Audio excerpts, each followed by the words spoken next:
गुप्त धन को दिखाने वाले सांकेतिक लेख को बीजक कहते हैं। तो अध्यात्म का गुप्त धन इन दोहों के माध्यम से हम तक पहुंचता है, इसलिए बीजक। पिछले वीडियो में हमने देखा था कि मन बहुत वेगवान है और उसे काबू में रखना है। तो मन को भगा ले जाने वाले कौन हैं, यह बता रहे हैं। दोहा है, कागद केरी नावरी, कागद केरी नावरी, पानी केरी गंग। कहे कबीर कैसे तिरूं, पंच कुसंगी संग। हमारी नाव तो कागज की है, यानी कमजोर सी है। नाव यानी हमारा शरीर। अब यह नाव कहाँ है? गंगा के प्रचंड बहाव में है। इस धुआंधार पानी में नाव को कैसे तिराऊं? और मुश्किल तो और बढ़ी हुई है, क्योंकि मेरे साथ 5 कुसंगी भी हैं। कुसंगी यानी बार बार बुरी संगत में जाने वाले। अब ये कौन है?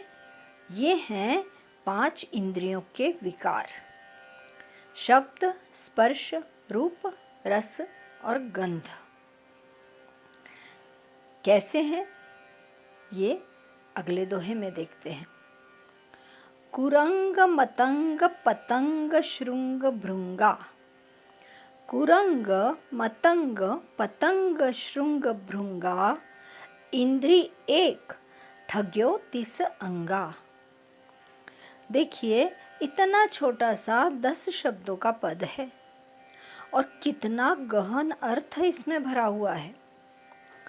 कुरंग यानी हिरन, जो शब्द रूपी इंद्रिय को दर्शाता है।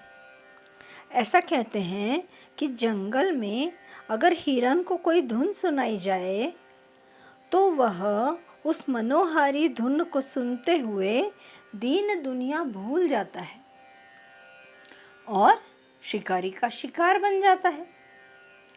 मतंग यानी हाथी, जो स्पर्श रूपी इंद्रिय को दर्शाता है।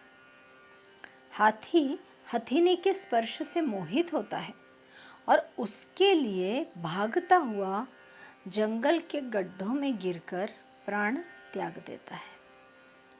पतंग यानी पतंगे, जो रूप को दर्शाने वाली इंद्रिय का प्रतीक है, जिनको हम मणिराम भी कहते हैं। वे रोशनी या दिए की ओर आकर्षित होते हैं और रूप पर मोहित होकर प्रकाश से भरमाते हुए उसी के लौ में जल जाते हैं। श्रृंग यानी मछली, जो स्वाद रूपी इंद्रिय का प्रतीक है। मछली स्वादिष्ट खाने से आकर्षित होकर कांटे में फंस जाती है और रस भाव के लिए अपनी जान दे देती है। भृंग यानी भंवरा, जो गंध रूपी इंद्रिय को दर्शाता है। भंवरा कमलिनी की गंध से मोहित होकर पुष्प पर जाता है और रात में कमलिनी की पंखुड़ियां बंद हो जाने से सांस नहीं ले पाता और उसका अंत हो जाता है। तो इस तरह से एक एक इंद्रिय के वश में होकर ये 5 प्राण त्याग देते हैं। तो मनुष्य की क्या कथा कहें? उसे तो इन 5 से बचना है, जो उसकी आध्यात्मिक उन्नति में बाधक हैं। अब अगले दोहे में कहते हैं, कबीर सोई सूरिमा, मनसू मांडे जूझ, 5 इंद्री पकड़ के दूरी करे सब दूज। अब सूरिमा यानी बड़ा योद्धा, कौन है वो? जो इन 5 इंद्रियों को अपने नियंत्रण में रखता है। कान है शब्द की, त्वचा स्पर्श की, आंखें रूप की, जिह्वा रस की और नाक है गंध की।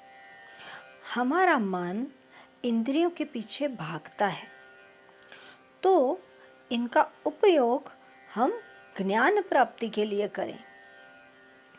जैसे सीमित मात्रा में सर्प विष भी दवाई के रूप में किसी की जान बचा सकता है, यानी अमृत का रूप ले लेता है।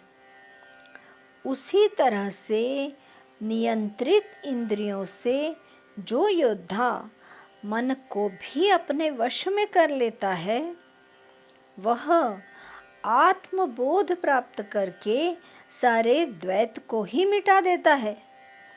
उसमें दूजा भाव ही नहीं होता, सब दूर एक संध ईश्वर नजर आता है।